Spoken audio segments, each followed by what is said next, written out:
Asyang, tapos ka na maglinis sa taas? Halika at magmerienda ka muna.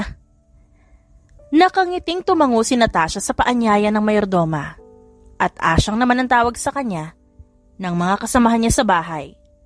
Tapos na po, Nay Linda. May iuutos pa po ba kayo? Lumapit si Natasha sa matanda at nakangiting inabot ang merienda. Salamat po dito.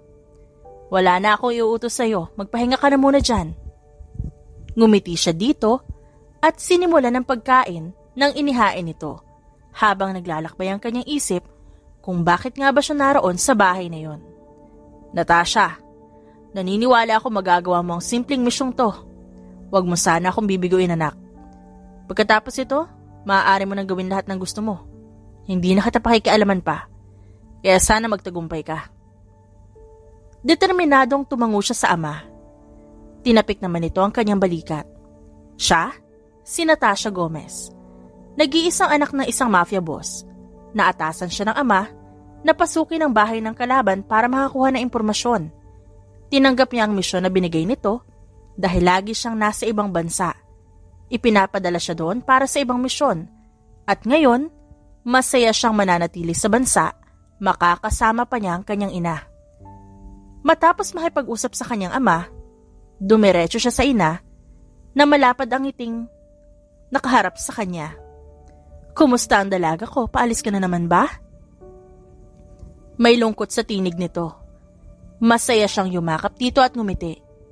Hindi na po ako aalis, ma. Hindi ko na kailangan pumunta na ibang bansa para sa misyon ko ngayon.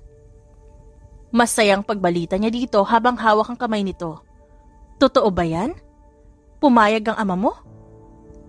Hindi makapaniwalang tanong nito. Tumango siya at masaya siya nitong niyakap ng mahigpit. Masaya ako para sa iyo, anak. Dahil sa kanyang trabaho, minsan lang sila magkita ng kanyang ina. Kahit ang mga kaibigan, pinapalusot na lang niya na may trabaho siya doon at hindi pwedeng sabihin na pinaniniwalaan naman ng dalawa niyang kaibigan. Kinausap niya ang ina tungkol sa misyon niya at dahil may-ari ang kanilang pamilya ng isang maid agency, yun ang napili niyang paraan para makapasok sa bahay ng mga Santillan.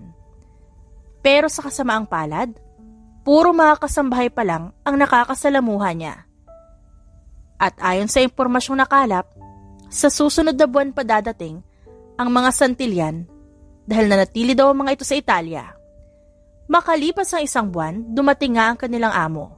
Kaya naging abala sila sa paglilinis at sa pagluluto. Nautusan siyang gumawa ng dessert na buko pie at masaya niyang ginawa yon. Nakalimutan niyang dapat ay makita niya ang mga Santillan. Nalibang siya sa pagluluto dahil yun na naging bonding nila ng kanyang ina ang magluto ng buko pie na specialty nito. Asyang, nagustuhan ni Sir ang buko pie at nagtanong pa nga kung saan daw nabili. Pero sinabi ni Manang na ikaw ang gumawa. Masayang balita nang may katandaang si Carol na isa sa mga kasamahan niya na kasambahay sa bahay ng mga Santillan. Masarap talaga, ako nagluto eh. Napaismid naman si Carol sa sinabi niya sa kapabirong sinabunutan siya. Pruhang to, hindi man lang nagpahambol at nagmalaki pa talaga. Natawa na lang siya, samantala pumasok naman si Linda at nakangiting lumapit sa kanila. Gustong gusto ni Marcos ang ginawa mong buko pie, iha. Ayaw pa nga nung una kasi baka sumakit lang ang tiyan niya. Noong nagpadala kasi ang kaibigan niyang si Credito noon, sumakit ang tiyan niya pagkatapos. Mabuti naman ngayon at nagustuhan niya kaya ang sabi niya very good daw. Mahabang saad ni Manang Linda at nag-thumbs up pa sa kanya. Mabuti naman po kung ganon. Yun na lang ang naisagot niya at napakamot sa ulo. Nang dapit hapon, tumambay siya sa garden at pinagmasdan ng mga bulaklak na naroon. Naalala niya ang garden ng kanyang ina, kaya doon niya napiling tumambay. Creed, kauwi ko lang. Ano na naman ang kailangan mo? May inis sa tono ng boses na yon. Mabilis namang napatayo ng maayos si Natasha at nilinga ang lalaki sa di kalayuan. Nakaharap ito sa poolside habang ang telepono ay nasa tenga at naiinis sa kausap nito. Creed, wala akong panahon sa mga kalokohan mo. Silin ko nang guluhin mo. Wala ako sa mood para sakyan ang trip mo ngayon. Medyo inis na saad ng lalaki. Nakapiling ang ulo niya sa pakikinig. Kitang-kita ang iritasyon sa mukha nito. Fuck you! Wag mo ko itulad sa'yo na babaero. Napaawang ang labi niya nang masilayan ang pagguhit ng isang ngiti sa labi nito. Bahagyang napakurap si Natasha. Pero nang mapansin niyang pipihit ito paharap sa kanya, agad siyang nagtago sa malaking halaman na naroon. Saka narinig ulit ang pagsasalita nito. May transaksyon din ako kailangan bantayan. Hindi nakasama si Dad sa pag-uwi, kaya ako mag-aasikaso. Sumilip siya at nakita niyang seryoso na ulit ito. Mabilis siyang nagtago ulit nang pumihit ito paharap sa kanya. Napapikit siya. Siguradong napansinan nito ang presensya niya. Kaya ang ginawa niya, nagpanggap siyang inaayos sa mga halaman na naroon, kahit wala naman talagang dapat ayusin. Narinig niya ang pagpapaalam nito sa kausap, kaya mas pinag-igi niya ang ginagawa sa halaman, hanggang sa narinig niya ang mga hakbang na palapit sa pwesto niya. What are you doing here? Parang kulog na tanong ang kanyang narinig. Napaigtad siya sa gulat at napaupo. Aray ko po! Napahima siya sa kanyang puwetan na tumama sa bato. Tiningala niya ang lalaking wala pa ring emosyon at hinihintay lang ang kanyang sagot. Ano ba dapat ang ginagawa sa garden? Tsaka, ba't ka ba nagugulat? Inirapan niya ito, saka tumayo at pinagpag ang pang-upo na nasaktan. Don't answer me with shit, woman. What are you doing in my house? Sinamaan siya nito ng tingin. Nangilabot siya sa klase ng tingin nito. Kung nakakatakot ang kanyang ama, mas nakakatakot itong tumingin. Break time ko, kaya dito ako tumatambay. Malay ko ba na darating ka dito at saka ba't ka ba nagagalit? Ikaw to nang iistorbo. Nananahimik ako dito eh. Humakbang ang lalaki palapit sa kanya. Nanlaki ang kanyang mata at napaatras. Tumaas ang kamay nito, napaawang ang labi niya. Bago pa lumapat ang kamay sa kanya, mabilis niya itong pinatid at binalibag. Dahil hindi inaasahan ng lalaki ang gagawin niya, malakas na napasinghap ang lalaki. Si Natasha naman, galit na tumingin dito. Naku, Sir Marcos, ano nangyari sa'yo? Sigaw ni Manang Linda, na mabilis dinaluhan ng among nakapikit at nakahiga pa rin sa sahig. Marcos? Agad na pasinghap si Natasha. Napasapo sa kanyang noo dahil nawala sa isip niya na ito nga pala ang amo niya, ang lalaking dapat niyang minamatsyagan. Dumalo si Natasha kay Marcos na nahihirapang tumayo dahil sa sakit na nararamdaman. Asyang, ano ba kasi nangyari? Kinakabahang tanong ni Manang Linda. Hindi naman niya ito masagot. Nang tignan niya si Marcos, masama ang tingin na ipinukol nito sa kanya. Isa ba siya sa mga katulong dito, Linda? Malamig na tanong ni Marcos. Napaayos naman ang tayo si Manang Linda at maraming beses na tumango. Naku, oo sir. Siya yung sinasabi kong bago at nagluto ng buko pay na nagustuhan mo. Paliwanag nito at hindi malaman kung hahawakan ng amo para tulungan na tanggalin ang dumikit na dumi sa katawan nito. I don't care. Fire her. Ayoko makita ang pagmumukha ng babaeng to dito. Naintindihan mo? Humarap ito kay Linda. Nabakas ang takot, saka walang sabing tumalikod at umalis. Pareho silang tulala, hanggang sa hindi matanaw ang amo. Bumaling si Linda sa kanya at hinawakan ang kanyang braso.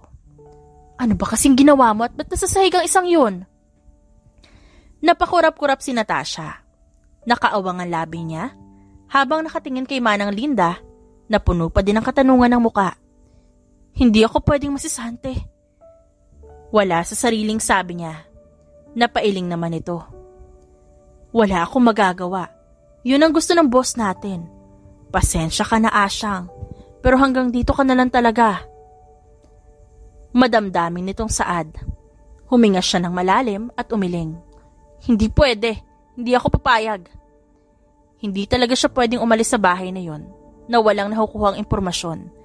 Mananagot siya sa kanyang ama. Hindi pwede? Anong hindi pwede? Hindi niya na sinagot pa ito. Sinundan niya ang daang tinahak ni Marcos kanina at sinundan ito. Carol, nakita mo kung saan pumunta si Mr. Santillan? Salubong niya dito at napakunot ang noo nito at napatangon na lamang. Nang maalalang Santillan ang apelyido ng kanilang amo. Oo, nakita ko umakyat. Siguro nasa opisina niya yun. Nakakatakot ang itsura.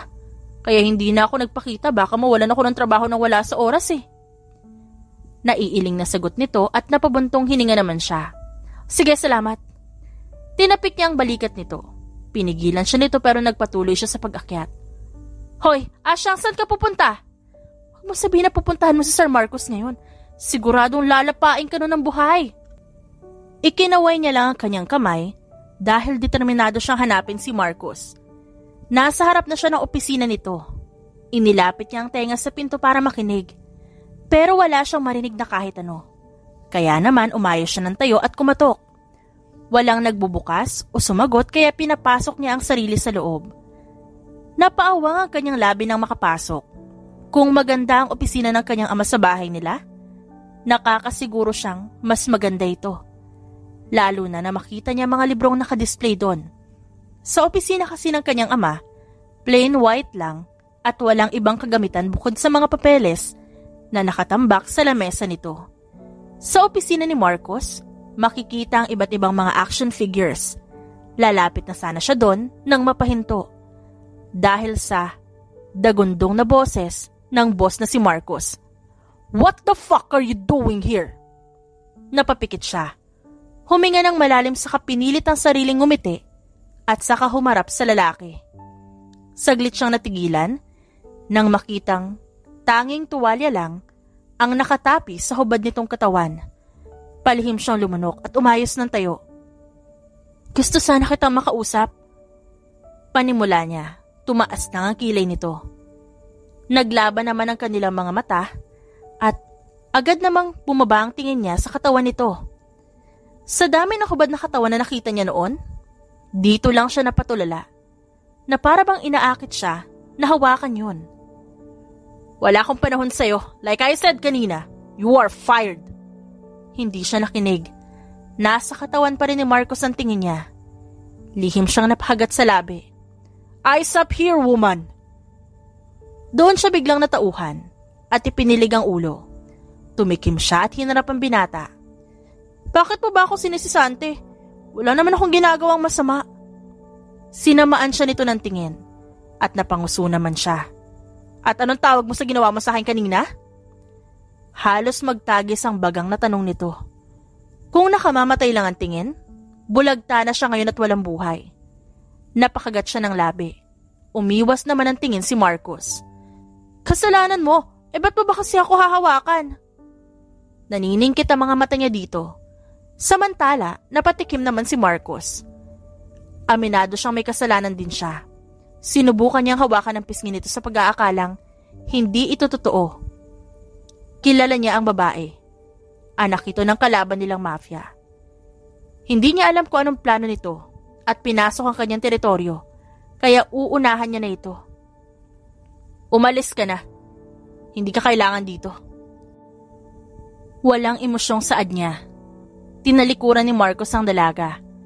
Pero napahinto nang maramdaman na hinawakan nito ang kanyang braso. Napasinghap si Marcos ng paglingon niya. Sobrang lapit ni Natasha sa kanya. Parang awa mo na. Huwag mo akong tanggalin. Kailangan ko ang trabahong to, please. Napakurap si Marcos. Hindi niya akalain na gagawin to ng babae para lang manatili sa kanyang poder. Naningkit ang kanyang mga mata.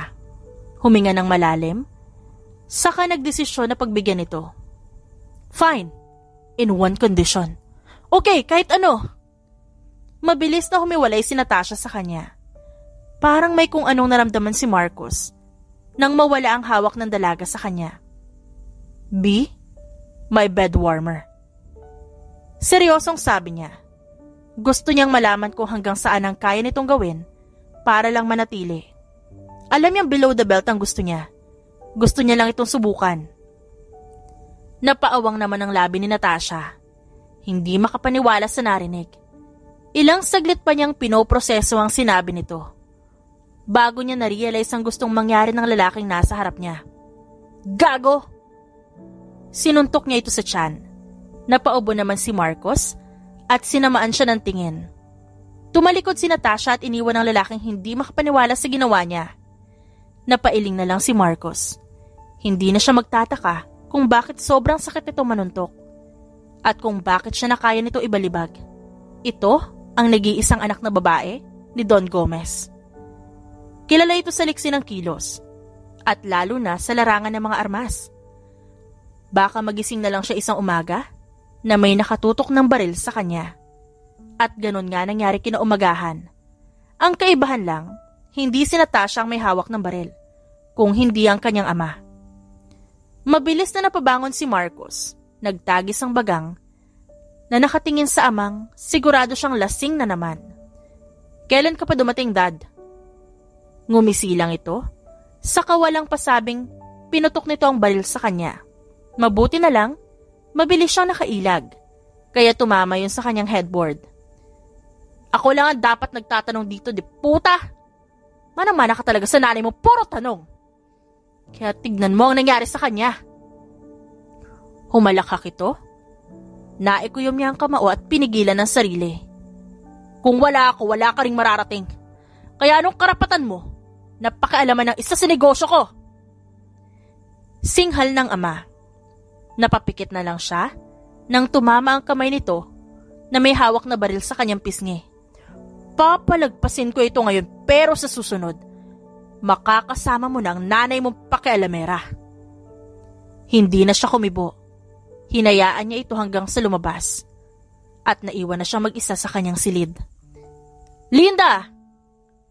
Narinig ni Natasha ang tawag ni Marcos mula sa dining. Kaya naman siya dumalo dito sa kung ano man ang kailangan nito.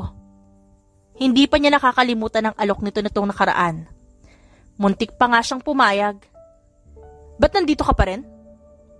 Bungad na tanong ni Marcos kay Natasha. Napairap naman ang dalaga. Pwede ba? Wag ngayon? Ang aga-aga? Panira ka ng araw. Sinamaan lang siya ng tingin ni Marcos at hindi na pinansin pa. Linda! Mas malakas na tawag ni Marcos. Nanlaki naman ang mga mata ni Natasha. Nandito ako. Ano bang kailangan mo kay Manang Linda? May ginagawa pa yung tao? Sabihin mo na lang sa akin kung anong kailangan mo. Nagkatitigan silang dalawa. Nagkasukatan ng tingin kung sino ang maunang bibitaw. Ngumisi lang si Natasha nang mag-iwas ng tingin ng binata. I need my coffee now. Madiing utos nito. Napataas ang kilay ni Natasha. Okay, ako na magtitimpla. Sinamaan siya nito ng tingin. Matamis niya naman itong nginitian. Masarap ako magtimpla. Promise. Tumalikod na siya at muling tinungo ang kusina na nakangiti. Ngiting-ngiti na bumalik sa dining si Natasha. Bit-bit ang tinimpla niyang kape. Naabutan niya si Marcos na may kausap sa telepono nito. Dad, sinabi ko na sa'yo ako nang bahala. At bakit ba? Pinagdidiinan niyo ako ang sumabotahe sa huling transaksyon na naganap. Sinabi ko nang hindi ako may gawa nun. Inilayo ni Marcos ang telepono sa tenga niya dahil sumisigaw ang kanyang ama sa kabilang linya. At sa tingin mo maniniwala ako? Sinayang mo na noon ang tiwala ko. Hindi mo na ako maluloko. Napubuntong hininga na lang si Marcos. Ang sinasabi nitong panluloko ay noong sinabotahe niya ang transaksyon ng ama. Nang maabutan niya ang ginagawa nitong women trafficking.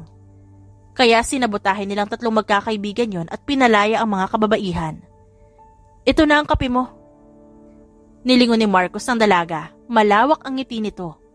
Kung hindi niya lang kilala ang babae, baka naniwala na siyang tunay ang ngiti nito. Iwan mo na dyan, lumayas ka sa harapan ko. Napangiwi si Natasha sa sinabi ng binata. Pero ngumiti pa din siya sa kanila pagantasan ng kape. Wala ka bang iba ipapagawa? Seryoso lang itong tumingin sa kanya.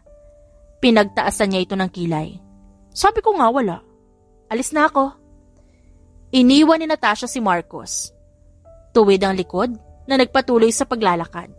Pero bigla ay pumihit siya pagilid at nagtago sa pader. Napangisi siya nang makitang ininom ni Marcos ang kape. Napataas ang kilay niya na makitang tumatangu-tangu ang lalaki sa kahumigop ulit. Saka ito naglakad palayo at dumiretso sa garden. Napanguso si Natasha. Tinatago ang ngiti sa kanyang labi. Hoy, anong iningiti-ngiti mo dyan? Mabilis na napaayos ng tayo si Natasha, napatikim at inayos ang kanyang buhok. Wala no? Ano bang gagawin natin ngayon? Patay mali siya niyang tanong pabalik dito. Asus! Iniba ang usapan. Sino yan ha? Siguro, crush mo na ang sir natin no? Pang-aasar nito kaya napailing naman siya. Manahimik ka nga, halika na. Hinila niya si Carol na tumatawa na lang. Sus, dinay ka pa pero biro ah. Wag na wag ka mahuhulog sa sir natin. Ikaw lang din ang masasaktan. Inirapan niya lang ito sa kanaunang naglakad. As if naman. Umingo siya, naiiling na lang. Hindi mangyayari yon. Not a chance. Kumbinsi niya sa sarili na hindi siya mahuhulog sa kalaban. Makalipas ang ilang araw, minsan niya lang makita si Marcos. Naiinip na siya. Gusto niya nang matapos ang misyon at makasama ang ina. Kinagabihan, nagulat pa siya nang tumawag ang kanyang ama. Huminga naman siya ng malalim. Hindi ito tatawag kung hindi importante. Dad! Medyo mahinang sambit niya. Pumasok siya sa banyo at binuksan ang gripo. Natasha! Napalunok siya dahil sa malamig na tono ng boses nito. Yes, Dad. What is it? Ano? May nakalap ka na bang impormasyon? Bakit hanggang ngayon wala pa rin? Naiinip itong tanong sa kanya. Napakagat siya ng ibabang labi. Dad, mahirap makapasok sa kwarto ni Santillan. Naputo lang kanyang sasabihin nang magsalita ang kanyang ama. Don't give me that bullshit excuse, Natasha. Anong ginagawa mong paraan kung ganon? Ang tagal mo na dyan. Hanggang ngayon wala ka pa rin napapala. Napapikit na lamang si Natasha. Muli niyang kinagat ang kanyang labi. Gagawa po ako ng paraan. Ipinapangako ko, bago matapos ang buwan na to may mabibigay na ako sa inyong impormasyon. Hindi na sumagot pa ang nasa kabilang linya. Wala na ang ama at hindi na nagsalita pa. Napabuntong hininga na lang siya at naupo sa inidoro at napasabunot ng kanyang buhok. Kailangan niya ng kumilos at ayaw niyang biguin ang kanyang ama. Asyang, sabi ni Sir, ipagtimpla mo daw siya. Hindi yun narinig ni Natasha. Nakatulala kasi siya at iniisip kung anong paraan ang pwede niyang gawin. Kailangan niyang mapasok ang opisina ni Marcos o hindi kaya ang kwarto nito. Hoy, Natasha, ayos ka lang ba? Malakas na tapik sa balikat ang nagpabalik sa wisyo niya. Kaya napakurap-kurap siya bago hinarap ito. Oh, bakit? Gulat niyang tanong dito. Pinanlakyan pa siya ng mata. Kanina pa kita kinakausap, lutang ka. Ano ba nangyari sa'yo? Huwag mo sabihing nahulog ka na talaga kay Sir. Pabulong ang huling sinabi nito kaya nanlalaki ang kanyang matang tinakpan ang bibig nito. Shh! Ano ka ba? Hindi yun. May iba lang ako iniisip. Ikaw kapag may nakarinig sa'yo. Mamaya ko ano isipin nila. Napailing siya at napahimas sa liig niya. Nakapamewang naman ito sa harap niya. Itinaas ang kilay. At ano namang iniisip mo, Aber? Ano nga sabi mo kanina? Ano yung utos? Pag-iiba niya sa usapan, nilagpasan nito at nagtungo sa counter. Oh, ayan, umiiwas ka na naman sa usapan. Ikaw talaga, huwag kang iiyak sa susunod kapag nasaktan ka. O, sabi ni Sir, igawa mo daw siya ng kape. Ikaw daw gumawa at dali mo sa garden. Napabuntong hininga siya bago sinimula ng paggawa ng kape. Nang magtungo si Natasha sa garden, nandoon nga si Marcos at may nakalatag na mga papeles sa mesa nito. Hi, good morning sir. Ito na po yung kape mo. Magiliw niyang bati, pero hindi man lang ito nag-angat ng tingin at tumangulang. Ilapag mo na lang dyan, salamat. Napangiti siya. Himala at nagpasalamat ito ngayon. Dahan-dahan ang paglapag niya ng tasa habang ang mga mata ay nasa papel. Bahagyang nanlaki ang kanyang mga mata nang makita ang ibang nakasulat doon. Mga transaksyon at schedule kung kailan. What the heck are you doing? Napaigtad si Natasha sa lamig ng boses na yon dahil hindi pa niya nailalapag ang kape na tapon yun. Napasigaw siya nang matapunan ng kanyang kamay, nabitawan ng tasa at ang ibang laman napunta sa mga papel na naroon sa lamesa. Aw! Ang hapde! Daing niya at hinipan ng kamay na napaso. What the hell? Anong katangahan to? These papers are important at di ko pa nababasa ang iba. Buliyaw ni Marcos. Sinubukan pang sagipin ng natapunan na papel pero huli na. Halos hindi na yun mabasa at nagdikit-dikit pa. Pasensya na, hindi ko talaga sinasadya. Napakagat siya ng labi. Naitago ang kamay sa kanyang likuran dahil mahapdi ito. Sinamaan siya nito ng tingin, ngunit hindi siya nagpatinag at nilabanan niya ang titig nito. Get out of my sight! Mariing utos nito, kaya napakurap-kurap siya, saka ito tinalikuran. Napangiwi siya sa hapdi ng kanyang kamay. Kaya habang paalis, hinipan niya yon. Nakita ni Marcos ang ginawang pag-ihip ni Natasha sa kamay nito. Nagtagis ang bagang na ikinuyom niya ang kamao. Walang nagawa at tinignan ng mga papel na nabasa.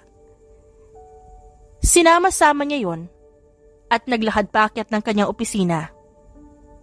Pagkarating sa opisina, tinawagan niya ang kanyang sekretarya. Send me the documents again. Pero sir, naipadala ko na ho, di ba?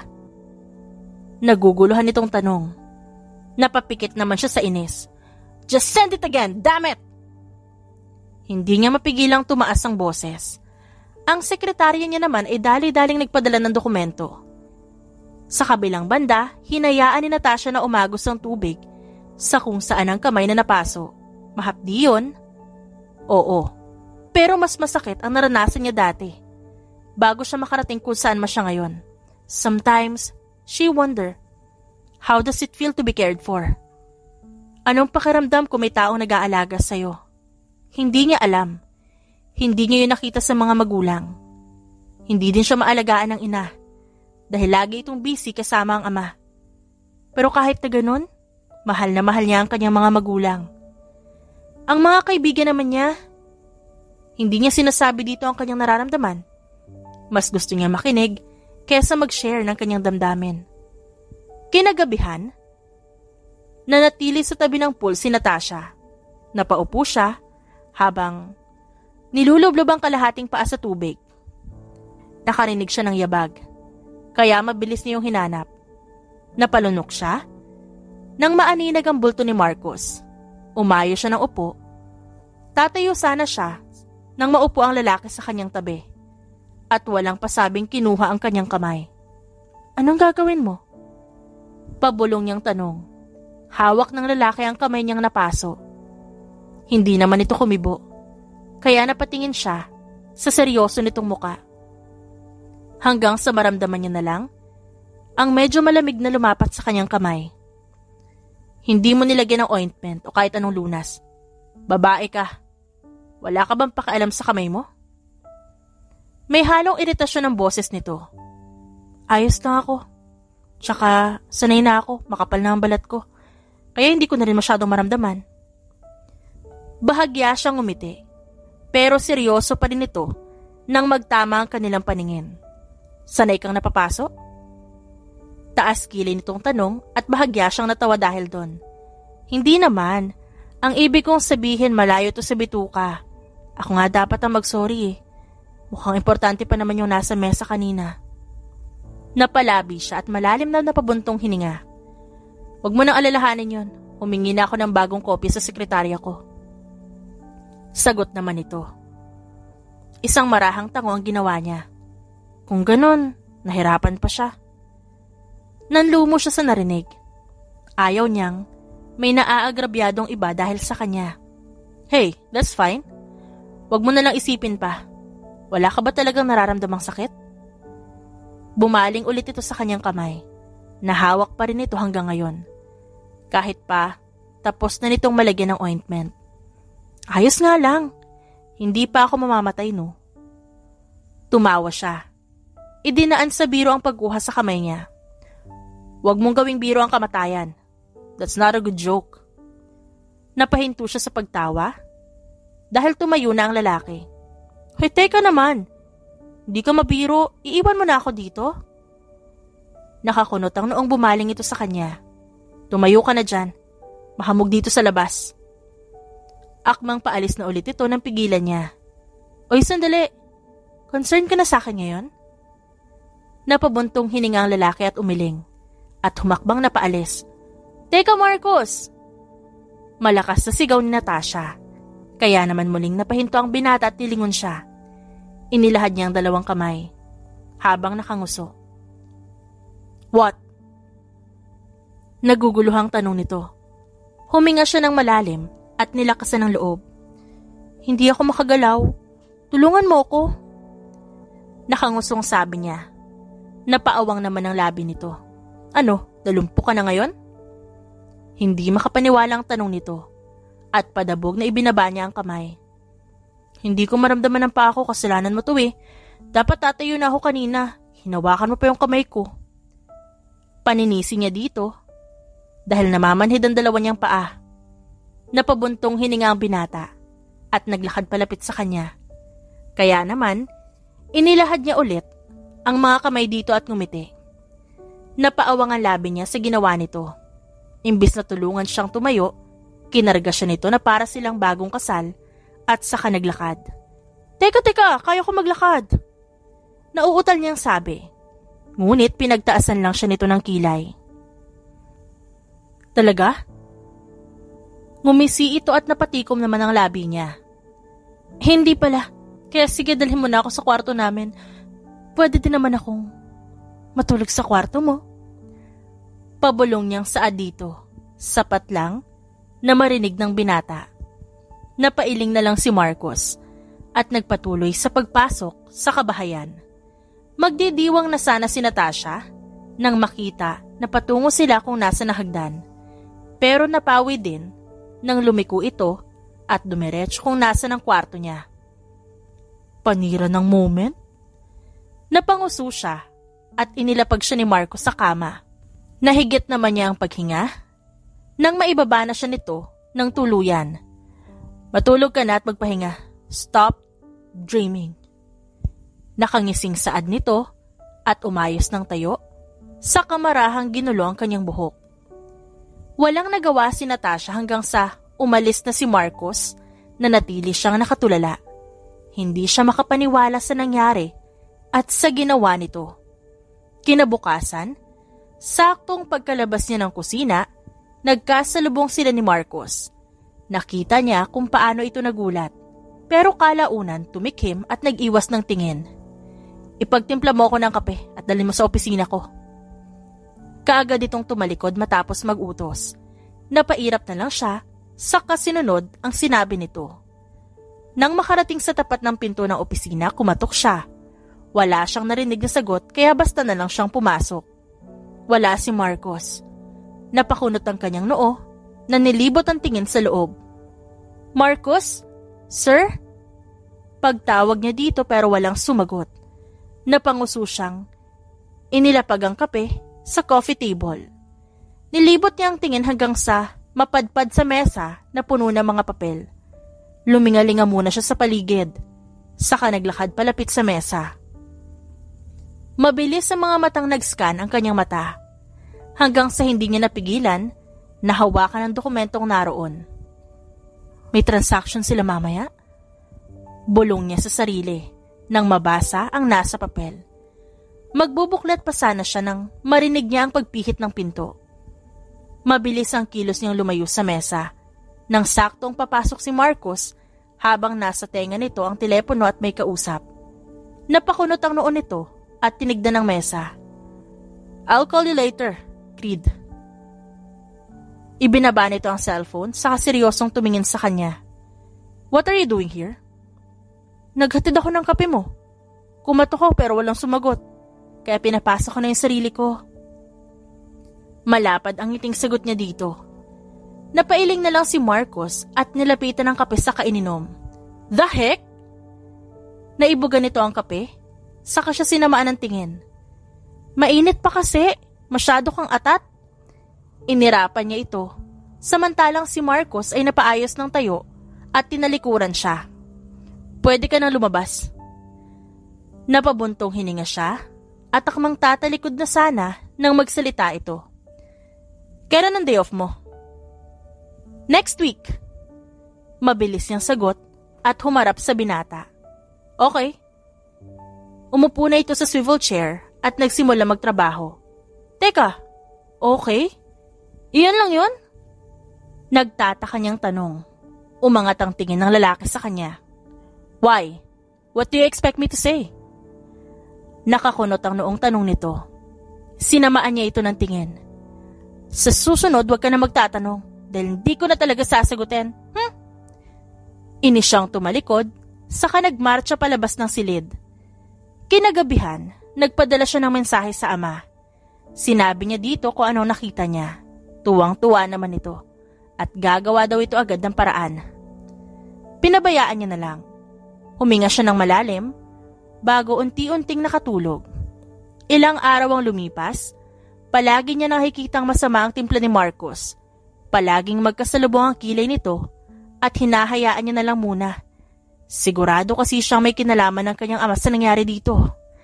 Sa araw ng kanyang day off, gusto niya mang bisitahin ng kanyang ina, hindi pwede. Pinagbawalan siya ng kanyang ama na hanggang hindi natatapos ang misyong binigay nito sa kanya, hindi niya makikita ang kanyang ina. Kaya naman, naisipan niya na lang libangin ang sarili at pumunta siya sa mall. Nag-window shopping siya at kung may magustuhan, bibilhin, saka ipapadeliver sa bahay ng kanyang kaibigan. Kumakain ng ice cream si Natasha. Nang maya-maya, ay may natanaw siyang taong papasok sa shop kung nasan siya. Nanlaki ang mata niya. Inilibot ni Marcos ang buong paningin sa shop hanggang sa makita siya nito. Napaayos siya ng upo. Lumapit ang lalaki, saka naupo sa katabi niyang upuan. Anong ginagawa mo dito? Nakataas ang kilay na tanong niya. Hindi sumagot ang lalaki at basta nalang kinuha ang hawak niyang kutsara at kumuha sa ice cream niya. Napaawang ang labi niya sa ginawa nito. Walang pakialam naman na kumain ang lalaki at hindi siya pinansin. Ha!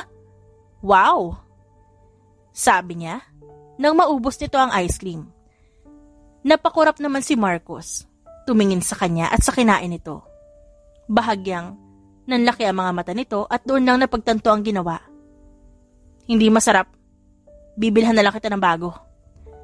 Talaga lang nahiya ka pa. Hindi mo na lang sinagad.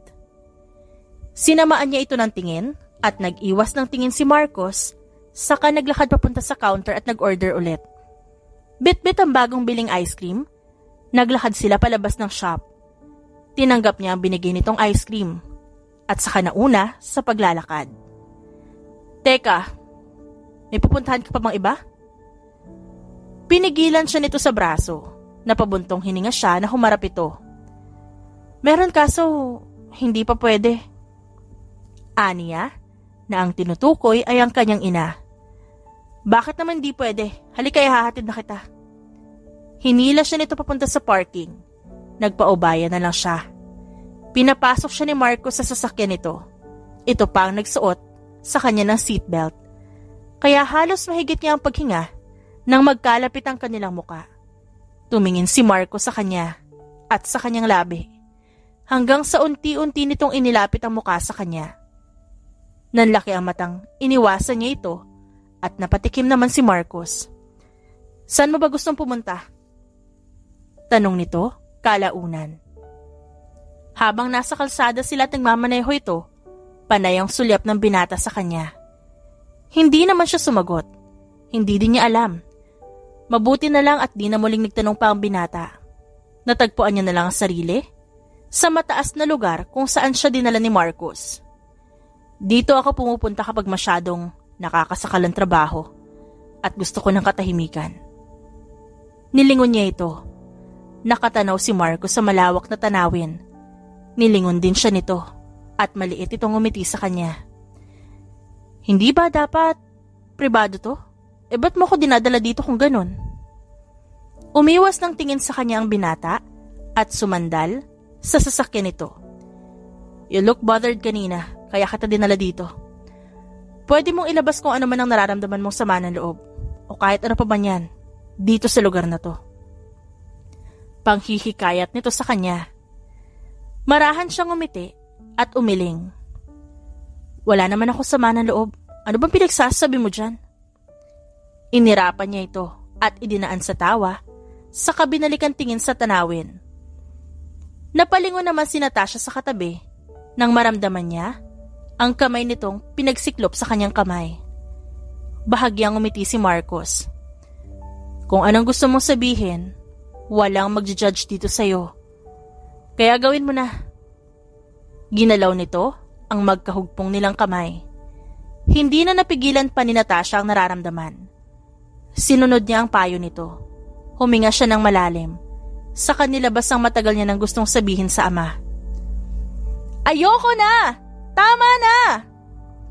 Hindi napigilan ni Natasha ang maging emosyonal. Kaya naman umiyak siya. Hindi niya alam, pero naging komportable siyang umiyak sa bisig ni Marcos. Ang mga salitang pinakawalan niya, yun ang gusto niyang sabihin. Yun ang nasa puso niya. Iwinaglit niya sandali. Nakaaway ito ng kanyang ama, na si Marcos ay isang taong nagiging komportable siya.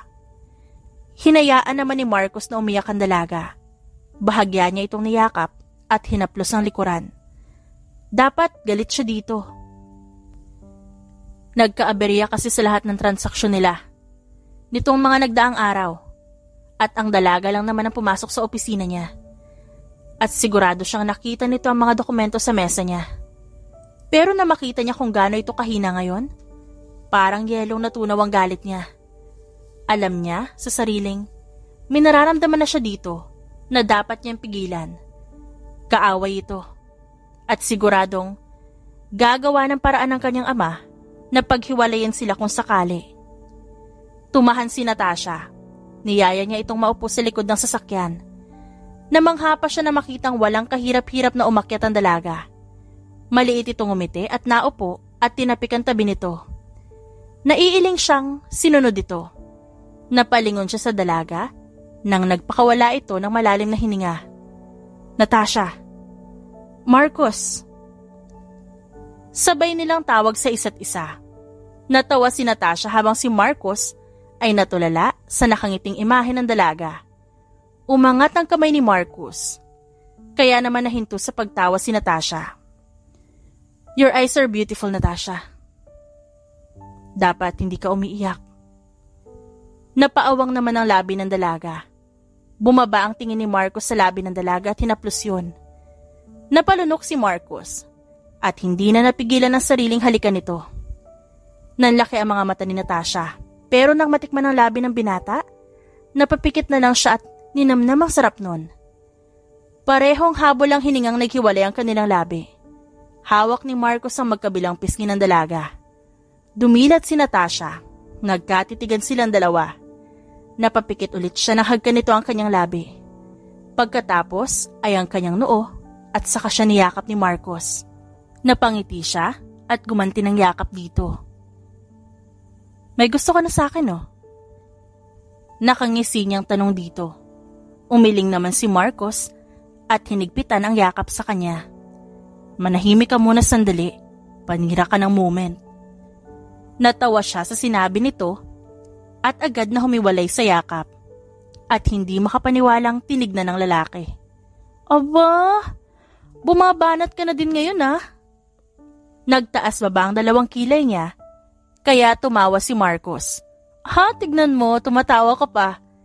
Siguro gusto mo na ako, no? Umiling lang si Marcos at nahiga ito. Napanguso siyang tumanaw sa kalangitan. Come here. Yakag ni Marcos. Hinawakan nito ang kanyang braso, saka hinila siya pahiga sa dibdib nito. Dumada moves ka, iba na yan. Hindi siya pinansin nito. Hinaplos lang ang kanyang buhok at nanahimik lang din siya. Pinakinggan niya ang tibok ng puso ni Marcos habang nakatanaw sa mga bituin. Mula sa araw na yon, naging malapit sila sa isa't isa. Inaasar niya minsan si Marcos at iilingan lang siya nito pero ngingiti din naman. Hanggang sa tuluyan nang nakalimutan ni Natasha ang pakay niya rito. Isang araw, niyaya ulit siya ni Marcos at dinala siya ni Marcos sa huling pinuntahan nila. Dumaan sila sa drive-thru bago nagpatuloy habang nagkukwentuhan ng kung ano-anong maisipan nila. Date ba to? Nakataas ang kilay na tanong ni Natasha. Madilim na nang makarating sila sa lugar. Come here. Napasinghap siya sa hindi inaasahang pag-angat ng kanyang katawan. Hinawakan ni Marcos ang kanyang bewang at isinampa siya sa likod ng sasakyan. Nakaayos na rin ang mga pagkain doon at umayos na din siya ng upo at walang kahirap-hirap na sumampa si Marcos. Hindi mo sinagot yung tanong ko. Umangat ang tingin nito sa kanya habang binubuksan ng burger. Kung date ba to? Think whatever you want. Kumain ka na. Sinamaan niya ito ng tingin. Hindi niya ginalaw ang pagkain kaya naman si Marcos na nag-abot nun sa kanya. Pero hindi niya ito pinansin. Ba't kayo mga babae ang daling magtampo? Kapag lalaki kasalanan pa kung magtatampo kami. Napabuntong hiningang saad ni Marcos. Naalala niyang isang beses na sinabi yun ng kaibigan niyang si Creed. Hindi ako nagtatampo, wala akong karapatan. Bagsak ang balikat na kinuha ni Natasha ang inabot nitong burger at iniwas ang tingin. Saka humarap na lang sa tanawin. Tinignan siya ni Marcos pero hindi siya gumalaw at pilit na kinain ang burger kahit nawala na siya ng gana. Umusod naman si Marcos at pumwesto sa kanyang likuran. Nanlaki ang mata niya nang ipinulupot ito ang matigas na braso sa kanyang bewang at hinapit palapit. Mariin siyang tinitigan ng lalaki. Umangat ang kamay nito para haplusin ang kanyang pisngi. I don't do dates, Natasha. Heck, I don't even do this kind of things. Sa mga naging babae ko, I've never done this. Pero sige, para sa'yo, kaya kong gawin kahit anong gusto mo. Natigilan siya sa sinabi nito at hindi makapaniwala. Marcos. Mahinang bulong niya. Ngumiti ang lalaki saka ipinaglapit ang kanilang ilong. I think I'm falling. Hard and fast, Tash. Kahit anong gawin kong pagpigil sa nararamdaman ko, mas lalo lang umuusbong. At alam ko, nararamdaman kong kahit konti may nararamdaman ka rin sa akin. Nararamdaman ko, Natasha. Please sabihin mo sa akin na gusto mo rin ako. Sabihin mo sa akin na hindi lang ako nakakaramdam ng ganito. Pagkatapos ng pag-amin nito, sinunggaban na siya ng halik ni Marcos. Nagpaubaya siya hanggang sa nakalimutan nilang kumain at nagpadala sila sa bugso ng kanilang damdamin. May nangyari sa kanila at hindi yun pinagsisisihan ni Natasha. Niyakap niya ang hubad na katawan ni Marcos. Pinatong ang palad sa dibdib nito. Mahal na nga yata kita. Bulong niya sa sarili. Ang hindi niya alam, narinig yun ni Marcos na nagpapanggap lang na tulog. Kasalanan mo to eh. Hindi na tayo nakakain kagabi dahil sa'yo. Gutom na gutom tuloy ako. Sisi niya kay Marcos habang nagdadrive pabalik at siya naman ay kumakain. Saka sinusubuan niya ang binata ng pagkain hindi nila nakain kagabi. Ngumisi lang ito. Pagkatapos, ipinatong ang kamay sa kanyang hita. Pinanlakihan niya ito ng mata at inalis ang kamay pero binabalik din naman ni Marcos. Marcos, ano ba? Masakit pa kaya? Tumigil ka ah. Saway niya na ikinalaki ng ngisi nito. Pinisil ni Marcos ang kanyang hita habang ang mga mata ay nasa kalsada. I know. Dahil kung hindi, kanina pa kita inang kinulit.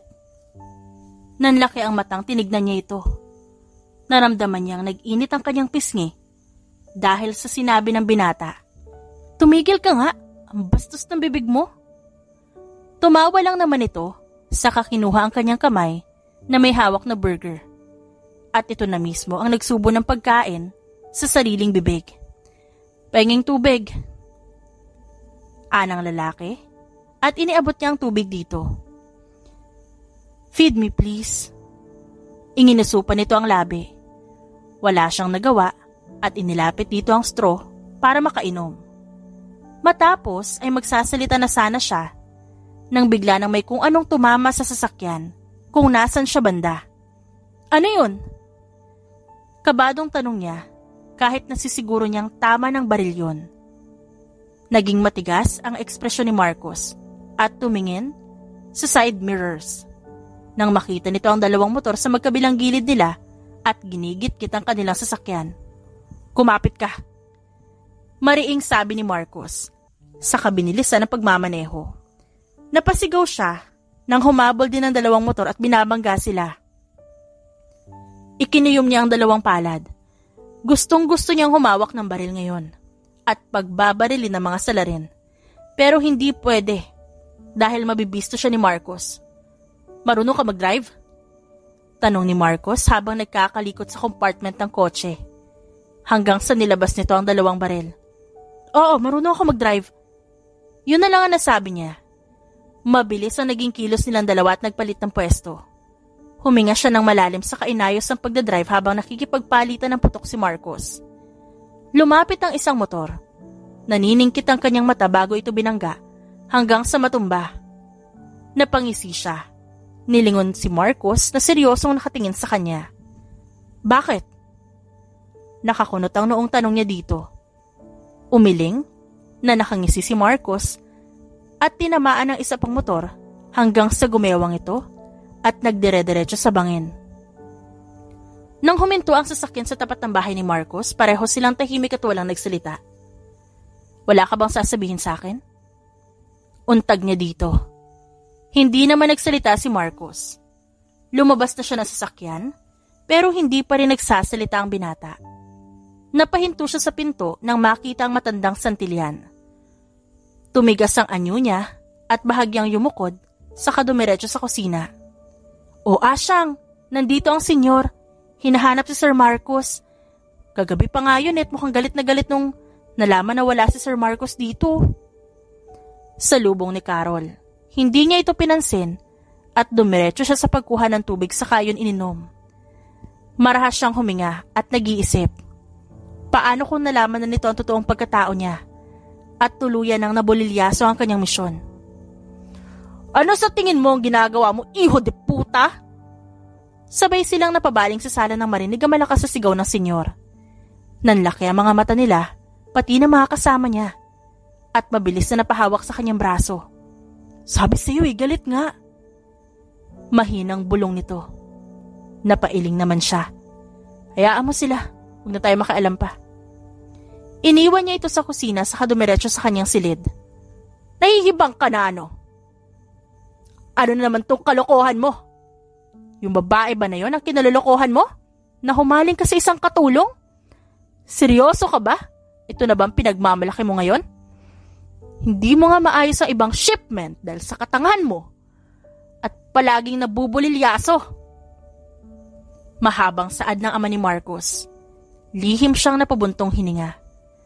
"Gumagawa naman ho ako ng paraan para mahuli ang sumasabotahe sa atin, Dad." "Talaga? Kasi hindi yun na nakikita ko. Ilang araw na pero wala pa rin nangyayari at patuloy ang pagkabulilyaso ng mga shipments natin." Mariing saad nito. Marami pa itong sinabi bago basta na lang umalis at iniwan siya. Malalim na napabuntong hininga at napaupo si Marcos. Naalala niya si Natasha. Hindi niya nasagot ang dalaga kanina dahil hindi niya alam ang sasabihin. Alam niya ang kakayahan nito. Kaya hindi niya maiwasan na mapangisi at humanga dito. Pero mukhang iba ang pagkaintindi ng dalaga. Lumipas ang ilang araw, hindi nagkita si Marcos at Natasha. Hindi umuuwi ang lalaki sa bahay.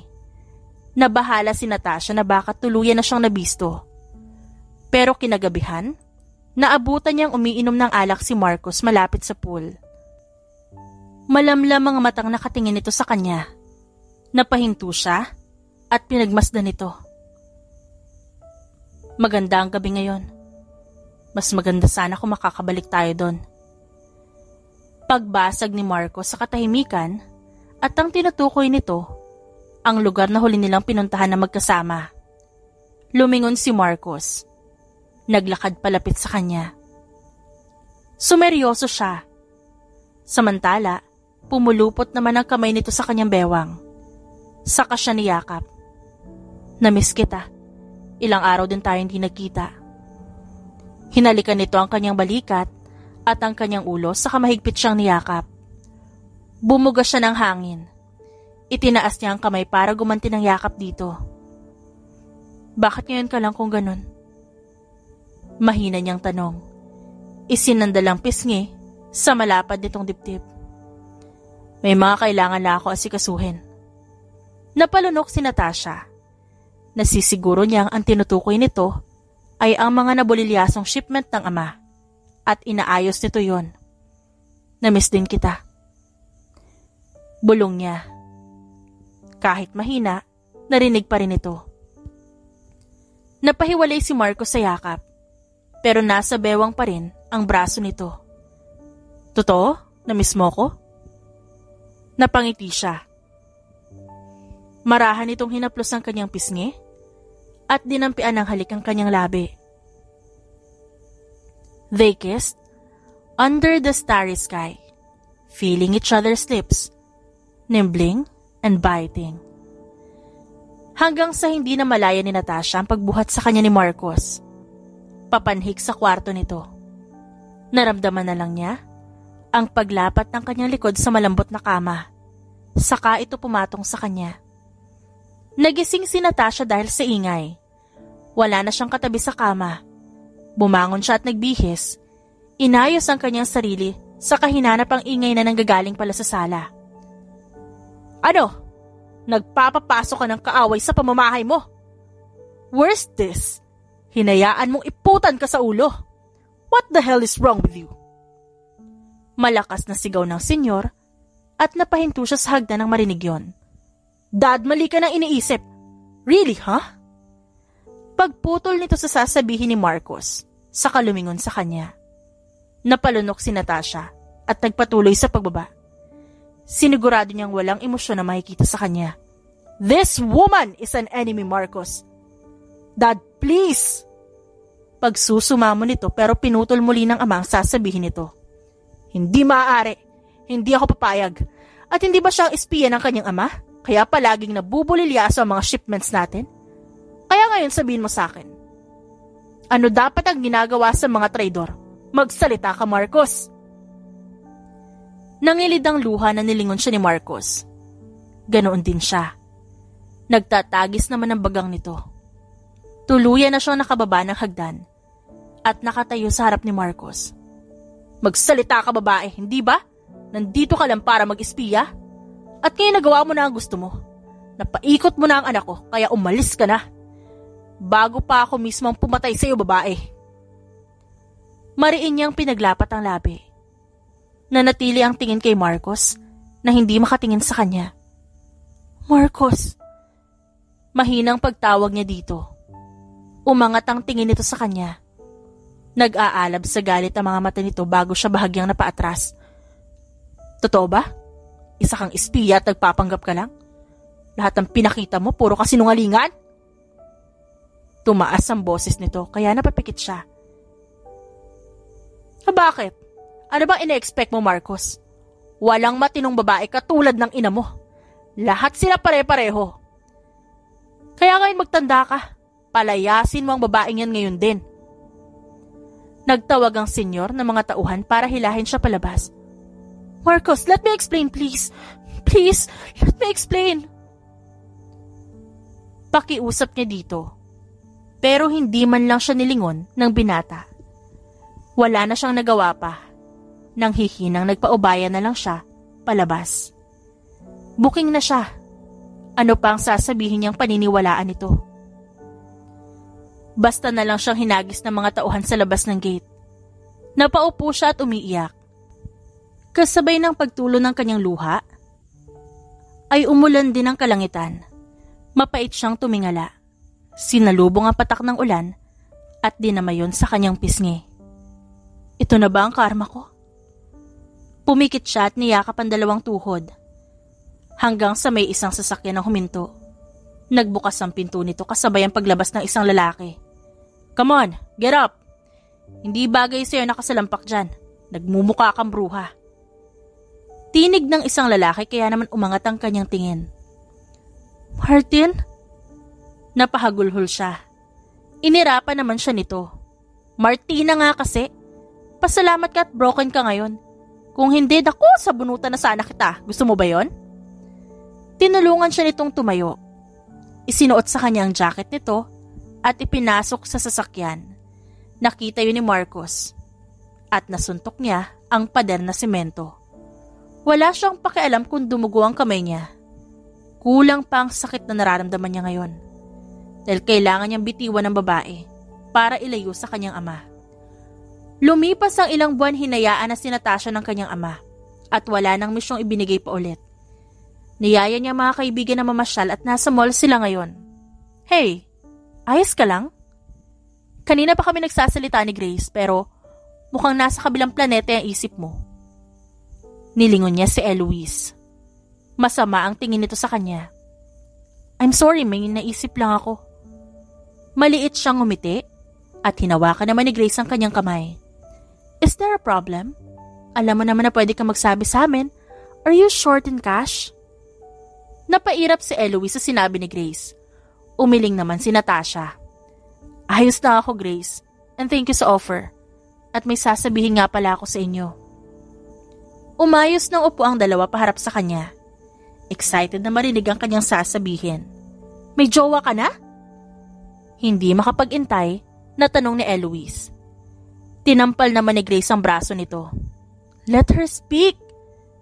Huwag mong pangunahan. Masyado kang atat. Pinandilata ni Grace si Eloise na napanguso naman. Natawa na lang si Natasha at hinawakan ng kamay ng dalawang kaibigan. Wala pa akong pinagsasabihan nito kahit si Mommy. Hindi ko alam kung paano sasabihin sa kanya kaya kayo muna. Huminga siya ng malalim. Pinisil naman ng dalawa ang kanyang kamay. I'm pregnant. Balita niya at matiim na tinignan ng dalawa. Sus, yun lang naman pala. Ba't naman magugulat si tita niyan? Umirap si Eloise at sumandal sa upuan. Habang si Grace naman, pinoproseso ang kanyang sinabi. Saka umuwang ang labi nito. Ilang linggo niya ring napapansin na kakaiba sa kanya. At kagabi niya lang napatunayan nang gumamit siya ng pregnancy tests. Oh my God, shit! Oh, sorry, bawal magbura. Wait! May baby ka na? Excited itong tumayo, lumapit sa kanya at niyakap siya ng mahigpit. I'm so happy for you, Tash. Wait, saglit. Pregnant? As in, buntis talaga? You mean, pregnant as in, you are pregnant? Hindi naman makapaniwalang tanong ni Eloise. Hindi pa na-absorb ng utak nito ang nangyayari. OMG! I thought you're just kidding. Tili nito at nakataas pa ang dalawang kamay. Nagkatinginan si Grace at Natasha, sabay na natawa sa ekspresyon ni Eloise. Tumayo naman si Eloise at lumapit sa kanila at niyakap silang dalawa. Oh my God, hindi ako makapaniwala. Akala ko si Grace ang mauunang mabuntis sa atin eh. Ani Eloise at sinamaan ng tingin ni Grace. Shut up, Eloise. Ikaw kaya ang malandi sa ating tatlo. Umirap ito at saka kumapit sa kanya. Naglalakad sila at naghaharap ng magugustuhang bilhin. Hey, makalandi ka naman? Okay lang malandi, maganda naman no. Itinikwas pa nito ang buhok at natawa na lang si Natasha sa pagbabangayan ng mga ito. May sasabihin ka ba, Natasha? Pansin ng kanyang ina ang kanyang pagiging tahimik. Kanina pa siya hindi mapakali at pinag-iisipang maigi kung sasabihin niya ba o hindi. Mom, hindi ko po alam kung sasabihin ko eh. Kabadong pag-amin niya. Lumapit ang kanyang ina at hinawakan ng kanyang kamay, saka siya dinala sa ibabaw ng kama at pinaupo. Anak, kung ano man ang sasabihin mo, makikinig si Mommy, nandito lang ako. Magagalit si Daddy. Nakayukong saad niya. Hinaplos ng kanyang ina ang kanyang buhok. Tungkol ba ito sa mga santilyan? Nag-angat siya ng tingin dito at dahan-dahang tumango. Huminga ng malalim ang kanyang ina, saka siya niyakap. Nang malaman ng daddy mo na pinalayas ka sa pamamahay nila, oo, nagalit siya. Muntik pa nga maghamon ng away eh. Pero napigilan ko yon. At napigilan mo din, anak. Ganon ka kamahal ng daddy mo, na naipapakita niya sa paraang gusto niya. at nasisiguro kung mahal ka niya. Mahal niya tayo. Kaya kung ano man nasasabihin mo tungkol sa mga santilyan, sabihin mo na para magawa natin ang paraan. Saad ng kanyang ina. Sinabi niya ang tungkol sa pagbubuntis niya at nalaman din ng kanyang ama kalaunan. Hindi ito nagsalita pero ramdam niya ang galit nito. Ilang araw ang nakalipas, sinubukan niyang bumalik sa mga santilyan. Gusto niyang sabihin kay Marcos ang tungkol sa kanilang anak. Kapag talaga hindi pinanagutan niyang ungas na yan ang inaanak ko, magjojombag ko siya ng wala sa oras. Magiging lalaki ako for today's video. Natawa siya sa sinabi ni Martin dahil ito ang kasama niya ngayon. Ito lang ang nakakaalam ng totoo niyang pagkatao. Katulad niya, anak din ito ng isang mafia boss. At naging babae lang kapag kasama siya. Lalaki talaga si Martin. Pero may tinatago itong sikreto. Sinabi ko naman kasi sa'yo, wag ka nang sumama, kaya ko naman ang sarili ko eh. Sus, halika na. Sugurin na natin ang father niyang tiyanak mong anak. Maarte nitong sabi. Kunwari, tinitikwas pa ang imaginary long hair nito.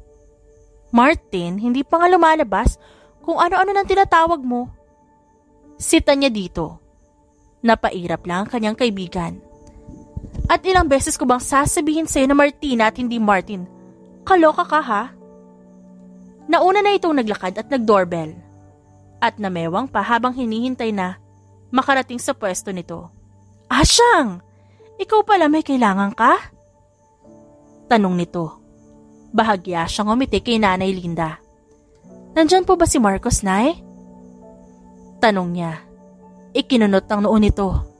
Umawang ang labi para sumagot. Pero naunahan nang may magsalita sa likuran na matanda. Ito ang ama ni Marcos. Linda! Anong ginagawa mo dyan? Nasa na kaping pinapagawa ko? Napalunok siya nang makita ito. Nanlaki ng bahagya ang mata nito nang magtama ang kanilang paningin. At anong ginagawa mo ditong babae ka?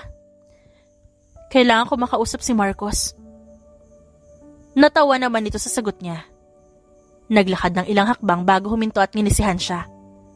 At ano pang kasinungalingan ang sasabihin mo sa kanya? Namewang ito at nilakasan niya ang loob na humakbang palapit. Kahit pinipigilan siya ni Martin. Importante ang sasabihin ko kay Marcos. Pagkatapos aalis na ako, ayoko ng gulo.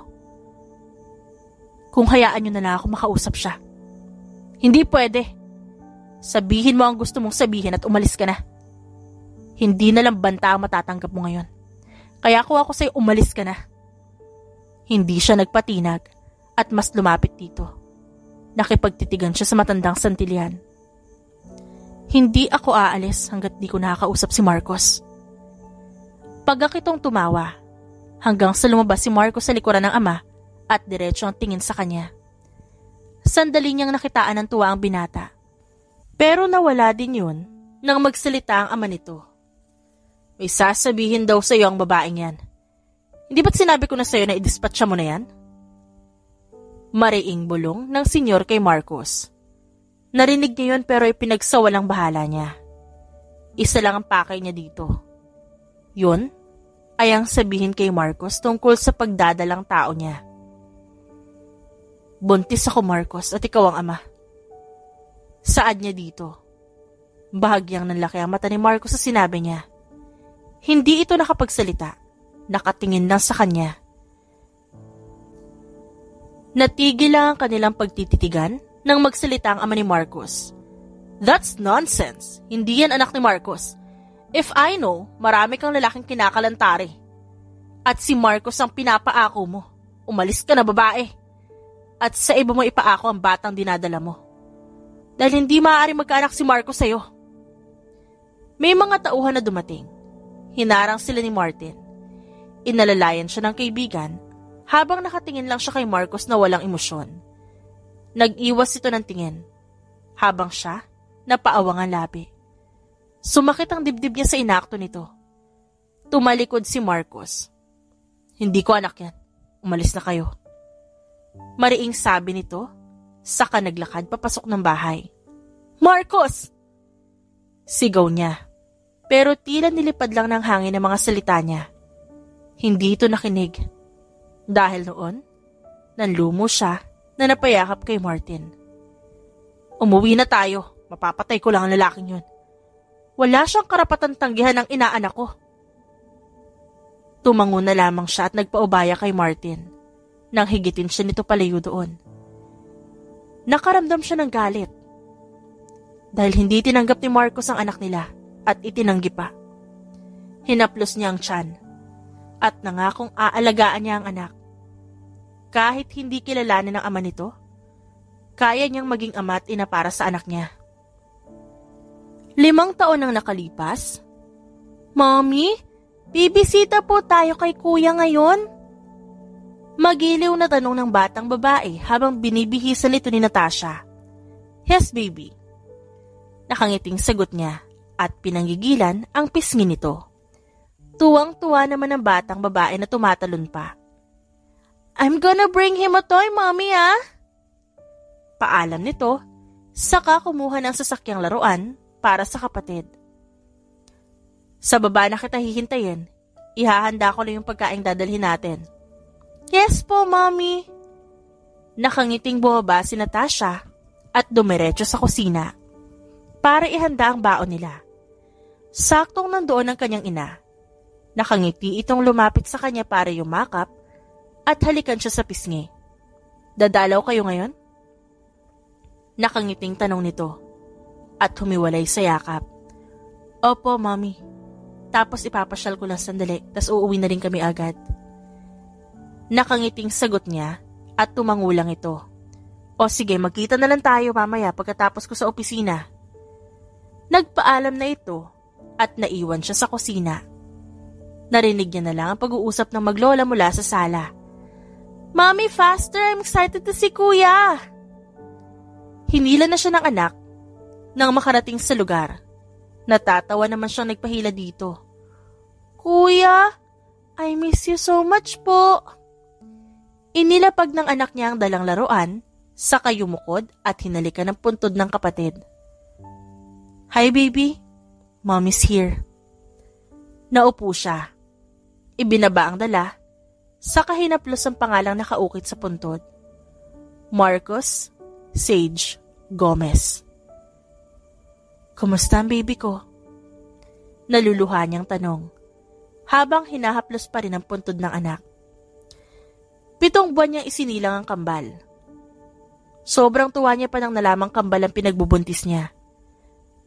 Pero ang tuwang yun ay naglaho nang hindi kinaya ng kanyang panganay.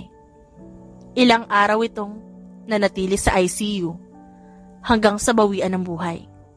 Hanggang ngayon, hindi niya pa rin matanggap. Marahan siyang umiling-iling habang pinipigilan ng pagbagsak ng kanyang luha.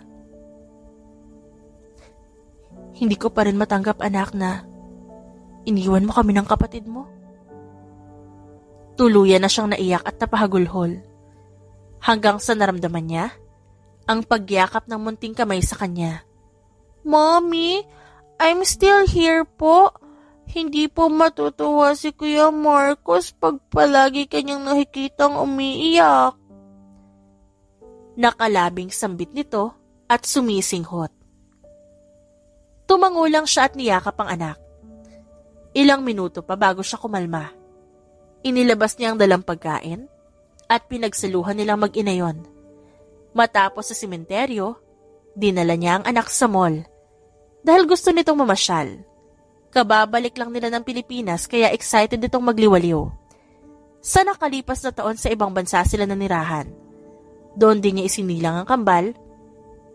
Inilipat lang ang labi ng anak para sa kanilang pagbabalik sa Pilipinas. Ilang buwan na rin silang nakakabalik at ngayon lang naisipan na ipasya lang anak. Ngayon siya na ang humahawak sa kanilang maid agency. Kaya kailangan nilang bumalik sa Pilipinas para naman siya ang mag-manage nun. Kahit pa ayaw niya. Dahil marami siyang babalik ang masasakit na alaala. Nasa toy section sila nang mabitawan ni Natalie ang kanyang kamay at tumakbo sa laruan na gusto. Natalie, huwag kang lalayo. Paalala niya sa anak. Nag-okay sign lang ito, kaya napailing siyang sumunod nang may tumawag sa kanyang telepono. Grace! Bungad niya. Sumigaw naman ito. Grace, nagkausap tayo na nakaraan na nga. Ayos naman trabaho mo dyan? Napatawag ka. Sis, may sasabihin ako pero wag ka mabibigla. Ha? Ano naman yun? Inilipat niya ang telepono sa kabilang tenga at hinanap ang anak. Naalala mo na isang beses natin na nakita ang tatay ng anak mo noon bago kayo umalis papunta sa ibang bansa? Oh, ano namang kinalaman doon ang sasabihin mo? Nakaramdam siya ng kaba nang hindi makita si Natalie. Ang mga matay inilibot sa lugar at naalala niya nung nasa airport sila. Nakita niya si Marcos at ang ama nitong nag-uusap. Kaya nang tanungin siya ng kanyang mga kaibigan kung sino ang tinitignan niya, nasabi niya sa mga ito ang totoo. Iyon na nga, nakita ko siya dito. Kaibigan sila ni Lincoln. At may isa pa silang kaibigan na kasama. Hindi niya na narinig pa ang sinasabi ni Grace dahil naibaba niya ng telepono. Hindi niya makita si Natalie. Tatawagan niya na sana ang kaibigang si Martin dahil ito ang may-ari ng mall at kailangan niya nang humingi ng tulong dito. Nang magawi siya sa laruan ng sasakyan at nakita niya ang anak na yakap ang isang sasakyan at umiiyak habang may kausap itong lalaki na nakatalikod sa kanya. Tumatango ang anak niya dito habang hinaplos ng isang estranghero ang ulo ng anak niya. Hahakbang na sana siya nang marinig ang baritono nitong tinig. Tahan na. Walang aagaw sa'yo niyan, sa'yo na yan. At kung may iba ka pang gusto, sabihin mo sa akin, bibili natin. Saad ng estranghero. Napaatras siya nang makilala ang boses nito. But mommy said not to talk to strangers, but you're a good stranger though. Tinulungan mo akong makuha ang toy na ito. Maliit na ngumiti si Natalie. Pinakita ang hawak na sasakyan. My brother will surely love this. You have a brother? Nakangiting tumango ang anak niya. Naitakip niya ang kamay sa labi habang nakikitang kausap ng anak niya ang ama nito. Yes, his name is Marcos. With K, not C. Nagpunas ito ng luha. Nang tumingala ay nakita siya. Mabilis siyang tumalikod at nagpunas ng luha. Mommy, look what I found for Marcos. Siguradong magugustuhan niya ito, diba? Tinulungan po ako ni Mr. Stranger makuha ito. Kasi niaagaw ng isang bata kanina, ako naman ang unang nakakuha Lumapit ang anak niya. Malapad ang ngiti ipinakita sa kanya. Let's go, Natalie. Yakag niya at kinarga ang bata. Napakunot naman ang noon nito. Naglakad siya papunta sa cashier at nagbayad. Natasha! Naikuyom niya ang palad nang marinig yun. Mabilis ang kilos niyang naglakad palayo.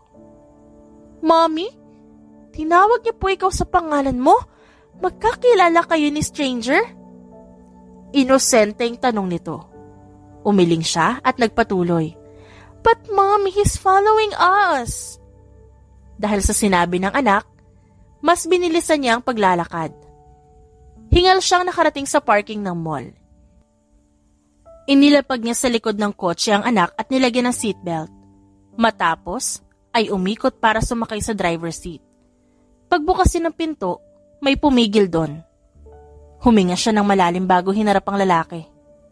Anong kailangan mo? Mariin niyang tanong. She's mine. May galak ang boses nito. Doon niya ito sinalubong ng tingin at napangisi siya. So what? Itinanggi mo siya nun. Kaya wala kang karapatan. Wala siyang balak itanggi yun. Hindi siya gagaya dito na itinanggi ang kanilang anak. Gusto ko lang siya makita, Natasha. Huminga siya ng malalim. Binitawan muna ang pinto at tuluyan itong hinarap. Tapos mo na siyang makita, pwede ka nang umalis. Umiling ito. Akmang hahawakan siya nang iniwas niya ang braso. Can I hug her? I know it's too much to ask. Alam mo naman pala, at hindi ang sagot ko, Layuan mo kami ng anak ko. Wag na wag ka nang lalapit sa amin. Pumasok na siya ng sasakyan saka nag-drive palayo. Kita niya, sa rearview mirror, ang nakatayong si Marcos. Napakurap naman siya para alisin ang luhang nagbabadya. Siya ba ang daddy namin? Yun agad ang tanong ni Natalie, nang mailapag niya ang anak sa kama nito. Kinarga niya ito paakyat, sa pag-aakalang nakatulog ito sa biyahe. We have the same eyes, Mom. Katulad kay Marcos. Dagdag nito. Tukoy nito sa baby picture ng kapatid. Huminga siya ng malalim at inayos ang kumot. Yes, baby. Siya ang daddy niyo. Hindi siya makatingin sa anak. Nagbabadya ang kanyang luha na akala niya nawala na. Did he abandon us? I heard, Mommy, hindi niyo napansin na bukas yung bintana kanina. That's why I heard it all. He abandoned us? That's what I understand. Naiiyak nitong Saad. Mariing nakatingin sa kanya. Natalie, anak? Tumalikod ito at nagtalukpong ng kumot. I wanna rest, Mom. Nakagat ni Natasha ang ibabang labi at naitakip ang kamay sa labi. Nasasaktan siya para sa kanyang anak. Naninikip ang dibdib niya at hindi niya alam ang gagawin. Kaya naman hinaplos niya na lang ang ulo nito at hinalikan bago lumabas ng silid. What are you doing, Marcos? May balak ka bang ubusin ang alak dito sa club? Seryosong tanong ni Creed at naupo ito kaharap ng sofang inuupuan niya. I saw them, Creed. Nakita ko ang mag-ina ko. Napakawalang kwenta kong ama. Wala akong kwentang tao. Tangina. Yumuko si Marco sa lamesa at binagsak ang hawak na basong wala ng laman. Lumapit si Creed sa tabi niya at tinapik nito ang kanyang likuran. You have to tell her your reason kung bakit mo kinailangan na itaboy sila nun. Alam nating pareho na hindi mo yun ginusto at ilang taon ka ding nagdusa sa kamay ng tatay mo. Panahon na siguro para pamilya mo naman ang unahin mo. Hindi masamang unahin ang pamilya Marcos. Alam nating pareho yun. Nasa labas ng bahay nila Natasha si Marcos, nakatanaw habang nasa sasakyan. Hindi siya basta nakapasok. Kaya naman bumili siya ng property malapit dito para lang makita ang kanya mag-ina. Napangiti siya na makitang lumabas ang batang babae kasunod ni Natasha. Mommy, I'm fine now and I want blueberry pancake for breakfast. Can I have that? Dumaan sa gawin niya ang dalawa habang matuli na tumatakbo. Nakangiting tumango si Natasha sa anak. Lumipas ang mga araw na hanggang tanaw lang ang nagagawa ni Marcos. Hanggang sa nalaman niya sa mga tauhan ang nangyari sa kanya mag-ina o mag-iina sa ibang bansa. Nalaman niyang hindi lang iisa dapat ang kanilang anak. Kaya naman sunod niyang pinahanap sa tauhan ang puntod ng isa pa nilang anak. Nang hihinang napaluhod siya sa paanan nito. Nanginginig ang kamay na hinaplos ang lapida. I'm sorry, anak. Patawarin mo si Papa. Patawarin mo ako. At di ko alam na dalawa pala kayo. At dito pa kita makikita. I'm so sorry, anak. Umiyak nang umiyak si Marcos. Inilabas niya lahat ng sakit sa dibdib. At iyon ang nadatna ni Natasha at Natalie. Mabilis ang takbo ni Natalie palapit at itinulak si Marcos paalis. Go away! Don't go near to Marcos! Umalis ka na! Pilit na tinutulak ng maliit itong kamay ang katawan ng kanyang ama. Tinignan niya ang anak na umiiyak din. Masama ang tingin nito sa kanya. Anak, don't call me that. I'm not your child. We don't need you here. Go away. Nasasaktan na tumango si Marcos. Inawat naman ni Natasha ang anak na nagwawala na. Natalie, baby, shh, I'm here. Mommy's here. Tana. Tinignan ni Natasha si Marcos. Nakatingin pa rin ito sa puntod. Hindi niya alam kung paano nito nalaman. Pero mas mabuti na rin yon para hindi niya na kailangan pang mag-explain. Mommy, make him go away. I don't like him. Pinigilan ni Natasha ang kamay ng anak. Pinahinahon niya ito. Kita niyang sakit sa mukha ni Marcos, pangungulila at pagkadismaya. Nang kumalma ang anak, pinaupo niya ito at pinakain ang baon nilang blueberry pancake. Nilingon niya si Marcos at lumayo ito ng konti sa kanila. Nakita niya kung paano ito umiyak kanina at ngayon paminsan-minsan pang nagpupunas ng pisngi. Nang makauwi sa bahay, mataas ang lagnat ni Natalie. Sinubukan niya muna na punasan ito at painumin ng gamot pero kinabukasan, dinala niya na ito sa ospital dahil hindi bumababa ang lagnat nito. I'm sorry to say this, but your daughter needs blood transfusion, Miss Gomez. Saad ng doktor at ipinaliwanag sa kanya kung ano talaga ang nangyayari sa kanyang anak.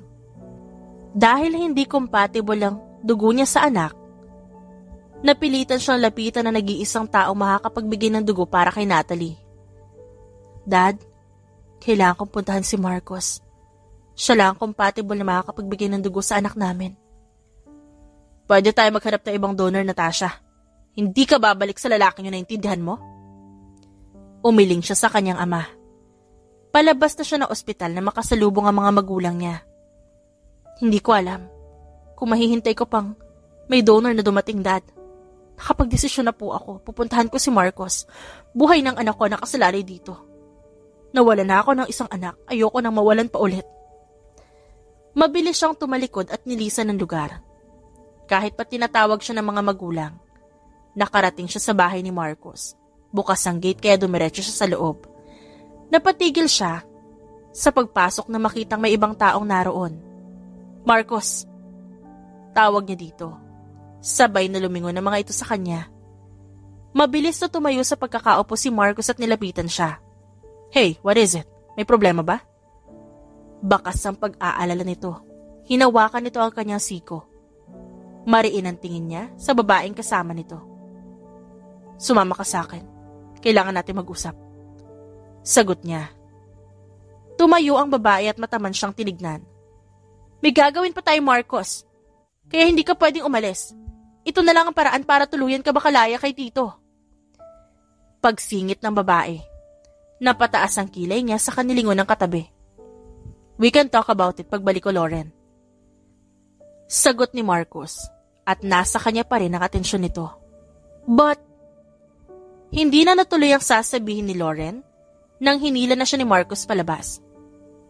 Where are we going? Tanong ni Marcos na makalayo na sila sa bahay nito at siyang nagmamaneho. Hindi siya sumagot hanggang sa makarating sa ospital. Ipinarada niya ang sasakyan. Lumabas at sumunod naman si Marcos na naguguluhan. Nauna siyang naglakad pero napahinto ng pigilan ni Marcos ang kanyang braso. Natasha, please. Sabihin mo sa akin kung ano nangyayari. Dahil sa sinabi nito, naalala niya ang anak na nasa loob at naghihintay na masalina ng dugo. Nagbukas sara ang kanyang labi para magsalita. She needs your blood. Nagkaroon siya ng dengue fever, kaya kailangan niyang masalina ng dugo. At hindi kami compatible. Kaya ikaw lang ang makakapagbigay nun sa kanya. Teka, ano ba sinasabi mo? Sino may kailangan ng dugo ko? Nakakunot ang noong tanong nito at sinalubong ang tingin niya. Si Natalie. Kailangan niya ng dugo mo. Kailangan niya ng dugo mo kasi kung hindi, mawawalan ako ng anak. Ayoko na. Parang awa mo na. Please. Tuluyan na siyang naiyak. Kinabig siya ni Marcos payakap dito. Shh, I'm here. Hindi ko pababayaan ang anak natin, pangako. Sabay silang pumasok sa ospital. Kinausap si Marcos ng doktor, habang siya naman ay hindi mapakali. Magiging maayos din ang lahat, anak. Ipanalangin nating pareho na maging maayos ang lagay ng mag-ama mo. Naiiyak na tumango siya sa sinabi ng kanyang ina at yumakap dito. Ilang araw ang nakalipas, naging maayos na si Natalie. Naging successful ang blood transfusion nito at maging si Marcos din. At habang nasa ospital sila, walang oras na hindi sila inaalalayan ng lalaki. Palagi itong nagtatanong kung ano pang maaari nitong gawin. Sa pagkain niya at pagpapahinga, naging maalaga ito sa kanilang mag-ina. Nang magising si Natalie, naging maayos din ang pakikitungo nito sa ama. Hindi niya alam kung kailan pa nagkasundo ang dalawa. Nakita niya na lang na hinahayaan ni Natalie ang ama nito na mag-asikaso dito at ni minsan hindi na sinungitan pa. Mommy, hindi pa ba tayo uwi? I miss kuya na. Visit natin siya po Nakangiting tumango siya sa anak at hinaplos ang ulo nito. Yes, baby. Pagkalabas natin dito, diretso tayo kay kuya. Malapad nang umiti ito, sabay silang napatingin sa pinto ng bumukas yun at pumasok si Marcos na may dalang pagkain. Daddy! Masayang tawag ni Natalie. Napangiti siya at tumayo para bigyan ng daan si Marcos at lumapit sa kanilang anak. Kumusta ang prinsesa ko? Maayos na ba ang pakiramdam mo? Malambing nitong tanong. Yumakap si Natalie sa ama at tumango. Yes, I feel better na. And mommy promised me that we will visit Kuya Marcos after. Nakangiting hinaplos ni Marcos ang ulo ng anak. Lihim siyang napahinga ng malalim nang banggitin nito ang pangalan ng kapatid. Hindi siya makapaniwala na sa kabila ng galit ni Natasha, ipapangalan sa kanya ang kanilang anak. Yes, of course. We will surely do that. Iniwan ni Marcos ang mag-ina matapos nilang kumain. Nailigpit na rin niya ang pinagkainan at lumabas lang siya para tumawag. Hindi namin siya makita, Marcos. Mukhang natunugan ng ama mo ang gagawin natin. Bungad ni Creed, kaya nagtagis ang kanyang bagang sa nalaman. Find him. Hindi siya pwedeng makalapit sa mag-ina ko, Creed. Hindi pwede. Mariin niyang sagot. Naikuyom niya ang kamao at huminga ng malalim. Pabalik na siya sa kanilang silid nang makitang nagkakagulo sa labas ng kwarto kung saan niya iniwan ang kanyang mag-ina. Hindi niya napansin ang ibang naroon sa pinto at basta na lang siyang pumasok at kinakabahan. Napahinto siya na makitang umiiyak si Natasha habang yakap ang laruang sasakyan na hawak ng kanyang anak kanina. Dahil dadalhin daw nito yun para sa kapatid. Marcos! Marcos, si Natalie! Umiiyak na sumbong nito. Humakbang siya palapit kay Natasha na agad niyakap siya. Ano nangyari? Pinipigilan niya manginig ang kanyang boses. Nilibot ang tingin sa silid at wala doon ang kanilang anak. Nagbanyo lang ako saglit. At nanonood lang si Natalie. Pagbalik ko wala na siya. Saad ni Natasha na ang nasa isip lang ay ang kanyang anak na nawawala. Hindi niya alam ang gagawin at hindi gumagana ang utak niya sa labis na pag-aalala. Your father took my granddaughter Santillan. Nilingon niyang nagsalita. Ang ama ni Natasha at sobrang sama ng tingin nito sa kanya. Kaya ayoko na dadamay ang pamilya ko sa pamilya niyo. Nagkamali na ako nung pinadala ko ang anak ko sa pamamahay niyo dati at pinagsisisihan ko na yon. Umiling ito at halatang dismayado. Si Natalie, hindi ko kakayanin kung may mangyaring masama sa anak natin, Marcos. Hindi ko nakakayanin, parang awa mo na. Iligtas mo naman yung anak ko. Halos pabulong na lang na saad ni Natasha dahil nawawala na siya ng lakas sa kakaiyak. Huwag kang mag-alala. Ibabalik ko ang anak natin. Pangako ko yan sa'yo. Sasama ako, Marcos. Determinadong saad ni Natasha. Ngayon, maayos na ang pag-iisip niya. Naliwanagan na siya at hindi ito ang oras para panghinaan siya ng loob. Alright, magkasama nating ililigtas ang anak natin. Tumatangong sagot nito at kinasang baril at sinuksok sa likuran. Sigurado ka na ba sa gagawin mo? Tanong ni Natasha habang nagmamaneho si Marcos. Sa likod nila ang mga tauhan kasama si Creed at Lincoln. Habang nagmamaneho, kinuwento ni Marcos ang plano niya sa kanyang ama. Makakalayo lang siya ng tuluyan dito kung mawawala ito. At isa lang ang naiisip niya, ipakulong ito at hindi hahayaang makapagpiyansa pa. Sinabi na rin niya kay Natasha ang dahilan kung bakit kailangan niyang bitawan ang kanyang mag-ina noon. Para na din sa kaligtasan ng mga ito at para na din malayo sa kanyang ama. Siguradong sigurado na ako, Tash. Hindi ko nahahayaang magulo pa ang pamilya natin. Nawala na kayo sa akin ng isang beses. Hindi ko nahahayaang mangyari ulit yun. Tumango si Natasha. Ngayon, naiintindihan niya na ang pinag-uusapan nito at ni Lauren na siyang naabutan niya noon. Nang makarating sa lugar, maraming tao ang naabutan nila sa labas pa lang. Naunang lumabas ang mga kaibigan ni Marcos. Pagkababa ng lalaki, sumunod na din siya. Malayo sa building ang pinagparadahan nila para hindi mahalata. Nandito na tayo. At mukhang hindi lang anak niyo ang hawak niya, Marcos. May ibang mga bata din sa loob. May natanggap kaming balita na papunta dito. Hindi ko alam na aabot sa ganito ang tatay mo. Na pati mga walang malay na bata idadamay niya. Naiiling na saad ni Lincoln at masama ang tingin sa hindi kalayo ang building. Okay, let's split up.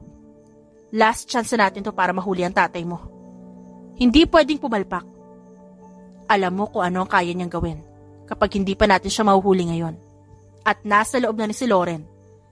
Siya ang nagsabi na may mga batang kinuha ang tatay mo. Paliwanag ni Creed. Nilabas nito ang baril, saka kinasa at handa nang sumugod. Alam ko, Creed. At isa lang ang dapat manatili sa amin dito. At sisiguraduhin ko ako yon. Masyado na siyang maraming agabyadong tao. Panahon na para tapusin ang paghahari ng aking ama. Nilingon ni Marco si Natasha. Nagkatitigan silang dalawa at ngumiti si Marcos at hinawakan ang kamay nito. Pagkatapos ito, magiging ligtas na kayo ng anak natin. Wala namang gugulo, pangako yan. Madamdaming saad ni Marcos. Babawi ka pa sa anak mo, Marcos. I know. Babawi pa ako sa anak natin at sayo. Naghiwalay si Natasha at Marcos. Ang una nilang napagplanuhan, siya ang kukuha sa kanilang anak at si Marcos ang haharap sa ama nito. Mabilis na napayuko at nagtago si Natasha nang makitang babaril na dapat siya ng isang lalaki. Huminga siya ng malalim, kinasa ang kanyang baril at maliksi ang kilos na bumaril pabalik.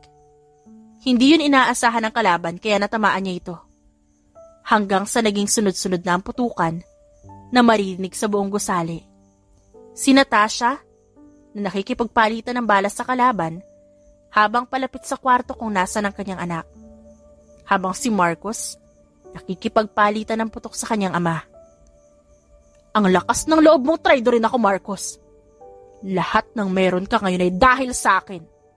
Sana pala, hindi ko na hinayaan ang iyong ina na isilang ka.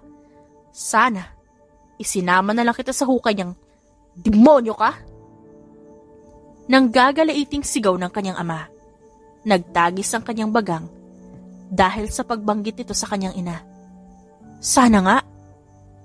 Dahil kailanman, hindi ko hinangad na magkaroon ng ama na katulad mo. Kahit kailan, hindi ka naging ama sa akin. Ginawa mo lang ako sunod-sunuran sa iyo na parang hayop. Ganting sigaw niya. Saka lumabas sa pinagtataguan at nagpaputok sa gawin nito. Sunod-sunod ang ginawa niyang pagbaril at hindi pinagbigyan makabaril pabalik. Wala na itong kasamahang tauhan dahil naitumba na ng kanyang mga kaibigan. Pagbabayaran mo ito, Marcos. Hindi ako makakapayag na hanggang dito lang to. Unti-unting naglakad palapit si Marcos kung nasa ng ama habang nakatutok ang baril sa unahan. Hindi mo ako mahuhuling buhay. Hindi na nito natapos ang sasabihin nang tutukan niya ito sa ulo. Well, guess what, Father? I can. At sisiguraduhin kong sa kulungan ka na babawian ng hininga. Mariing aniya, Ngumisi naman ang kanyang ama na kalaunan ay naging halakhak. Talagang ang lakas ng loob mo ngayon. Sino bang pinagmamalaki mo? Ang babaeng Gomez na yon? Yun ba? Hindi ba yun ang naging dahilan kung bakit nabulilyaso lahat ng transaksyon natin? Manahimik ka na. Tapos na yun. Wala na magagawa ang pagbabalik tanaw mo. Dumating ang mga tauhan niya at nilapitan siya. Inutusan niya mga itong kunin ng kanyang ama para dalhin sa kulungan. Nagsisisigaw ito. Hawak ito sa magkabilang braso ng mga tauhan niya. Hindi ako papayag, bitiwan niyo ako! Tumingin ito kay Marcos at ngumisi hanggang sa hindi nila inaasahan ang gagawin nito. May kinuha sa bulsa ng jacket ang matandang Santillan, isang bomba, at mabilis na tinanggal ang safety pin. Sa bilis ng pangyayari, naramdaman na lang ni Marcos ang pagtilapon ng kanyang katawan. Marcos! Sabay na sigaw ni Lincoln at Creed. Palapit ang mga ito nang biglang sumabog.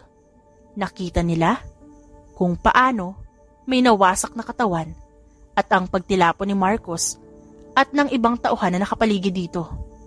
Sa kabilang banda, nakuha ni Natasha ang anak kasama ang iba pang bata. Napatigil siya sa pagkarga kay Natalie nang makarinig ng malakas na pagsabog. Mommy! Mommy! Umiiyak na tawag ni Natalie. Yumakap ito sa kanyang leeg. It's okay. It's okay. Shh. Shh, anak. Shh. Nandito si Mommy, okay? Niyakap niya ang anak at naglakad palabas ng gusali habang lumilinga. Wala nang putukan sa paligid maliban sa nangyaring pagsabog kanina. Kaya malaya siyang naglalakad. Ang ibang bata ay akay ng kanilang mga tauhan. Bakit may sumabog? Ano nangyari? May aksidente po nangyari sa loob at may napuruhan at namatay. Isa na po doon si Boss Marcos. Kasama siya sa nasabugan. Paliwanag nito. Nang hihinang nailapag niya ang kanilang anak, hindi makapaniwala sa narinig. Umalis ang lalaki at nagtawag ng tulong para sa mga nasabugan. Mommy, ayos lang si Daddy, right? Hinawakan ni Natalie ang kanyang pisngi. Sa kanyang pagkurap, tumulo ang kanyang luha. Pinunasan niyo ng anak. Naiiyak na din siyang tinignan. Naramdaman niya ang taong nagkakagulo sa paligid. Samantalang siya niyakap niya lang ang anak. Hanggang sa inilabas ang katawan ni Marcos. Mabilis niyang nilapitan ito. At nahabag siya sa nakita. Nanginginig na inilapit niya ang kamay sa kamay nitong duguan. Umiiyak na din si Natalie habang tinatawag ang ama nito. Daddy! Marcos! Tawag niya sa pangalan nito. Habang naglalakad papunta sa nakaabang na ambulansya. Pasensya na po, sumunod na lang po kayo sa ospital. Wala na siyang nagawa nang harangan siya ng staff personnel. Kinarga niya ang anak habang nakatanaw sa papalayong ambulansya. Mommy, is Daddy dead? Inosenteng tanong nito. Umiling siya at pinunasan ng luha. No, baby. Daddy will soon be okay. Natasha, sumabay na kayo sa amin. Saad ni Creed. Kinuha nito si Natalie sa kanya, saka pinagbuksan siya ng pinto. Si Lincoln naman ang nag-drive papunta sa ospital. Huwag ka mag-alala, masamang damo yun. Magiging maayos din siya. Ngayon pa, natuluyan na talagang nawala ang sagabal sa buhay niya. Nilingon niya si Lincoln. Pareho silang nasa unahan at nasa likod si Creed kasama ang kanyang anak. He died, Natasha. Siya ang nagpasabog ng bomba kanina at gusto niyang isama si Marcos. Walang may alam na mangyayari yon. Kaya lahat ay nagulat. Ilan sa mga tauhan din ang nasawi. Kaya walang karapatan si Marcos na baliwalain ang pagkamatay ng mga tauhan niya. Kailangan niyang lumaban. Para na din sa inyong mag-ina. Mahabang paliwanag ni Creed. I know. Nangako siyang babawi siya. Yun na lang ang sagot niya hanggang sa makarating sa ospital. Kailangan na nating bumitaw. Ilang buwan na siyang hindi nagigising, Natasha. Pabayaan mo na. At wala na talagang balak yan na panagutan kayo mag-ina. Dad, please. Hindi ko susukuan si Marcos. Maraming pagsubok yung pinagdaanan namin pareho. Ngayon pa ba ako susuko? Kung kailan nandito na buo na ang pamilya ko. Hindi ko na kailangan na ipagsiksikan ng sarili para lang matanggap. Alam mong hindi mo kailangan na ipagsiksikan ng sarili mo, Natasha. Anak kita. At hindi ako papayag na baliwalain ka lang ng iba. Naintindihan mo? Huwag mong ibaba ang sarili mo. You're a Gomez. Tandaan mo yan. Saad ng kanyang ama at niyakap siya. Salamat, Dad. May hindi man pagkakaintindihan. Naresolba naman nila yon mag-ama. Hindi man showy ang kanyang ama sa nararamdaman nito. Alam niyang hindi siya nito pababayaan at hahayaan na masaktan. Ilang buwan ng koma si Marcos. Napuruhan ito. At sa ngayon unti-unti nang gumagaling ang sugat sa katawan. Nakangiting hinaplos niya ang pisngi nito. Hawak ang kamay at hinalikan. Gumising ka na. Hinihintay ka na ng anak natin, Marcos. Kahit anong sabihin nila, napakawalan kita. Di ko yan gagawin. Nandito lang ako naghihintay sa'yo. Kaya bumangon ka na dyan, please. Kung hindi maghahanap ako ng bago magiging tatay ni Natalie at babalik kami ng ibang bansa, hindi na kami babalik dito. Napahinto siya sa pagsasalita ng maramdaman ng paghigit ito sa kanyang kamay. Nanlaki ang mga matang tinignan niya yon. Gumalaw ang kamay ni Marcos na hawak niya. Umangat ang tingin niya sa mukha nito. Unti-unting nagmulat ang mga mata nito at ngumisi sa kanya. At sa tingin mo hahayaan ko mangyari yon? Nahahayaan ko maghanap ka ng papalit sa akin? Babangon ako sa hukay, Natasha, kung kinakailangan. Marcos! Hindi makapaniwala ang sambit niya sa pangalan nito. Ngumiti si Marcos at kinuha ang kamay at dinala sa labi nito at hinalikan na likuran ng kanyang palad. Yes, love. I'm alive. Hindi ako papayag na kunin agad ni Satanas. Babawi pa ako sa inyo ng anak natin. Papakasalan pa kita at bubuo pa tayo ng pamilya. Umiiyak na tumango siya at tumayo at niyakap ito. Mahal na mahal kita, Natasha. Kayo ng anak natin. Gumanti ng yakap si Marcos nang mas mahigpit pa sa kahinalikan ng kanyang pisngi. Humiwalay sa yakap si Natasha. Hawak niya ang magkabila nitong pisngi sa kanagsalita. Mahal na mahal din kita, Marcos. Noon at hanggang ngayon. Naluluhang inabot ni Marcos ang kanyang labi. Nagsalo sila sa isang halik na puno ng pagmamahal. Daddy, ano ba kasing gagawin natin at di kasama si Mommy? Naiinip na tawag ni Natalie sa ama na nagmamaneho. Ngumiti si Marcos sa anak at ginulo ang buhok nito at napasimangot naman si Natalie. Dad, please, hindi na ako bata. 10 na ako. Pero parang bata pa rin ang turing niyo sa akin. Daddy, ako baby pa. Si ate damulag na yan. Ayaw na binibaby eh. Singit ng 5 taong gulang na anak niya, kaya natawa si Marcos at nilingon saglit ang anak bago itinuon ang mata sa kalsada. Yes, baby ka pa. And you and your sister will always be my babies. Sumimangot lang si Natalie sa ama. Napangiti naman si Marcos. Dad, is this a new house? Excited na tanong ng kanyang bunso na si Emma, habang nasa harap nila ang napakalaking bahay. Yes, baby. You have your own playground here. At dito na din nakatira ang Kuya Lazarus mo, pati ang Tito Creed nyo. Nakapamewang na sagot niya at tiningala ang bahay.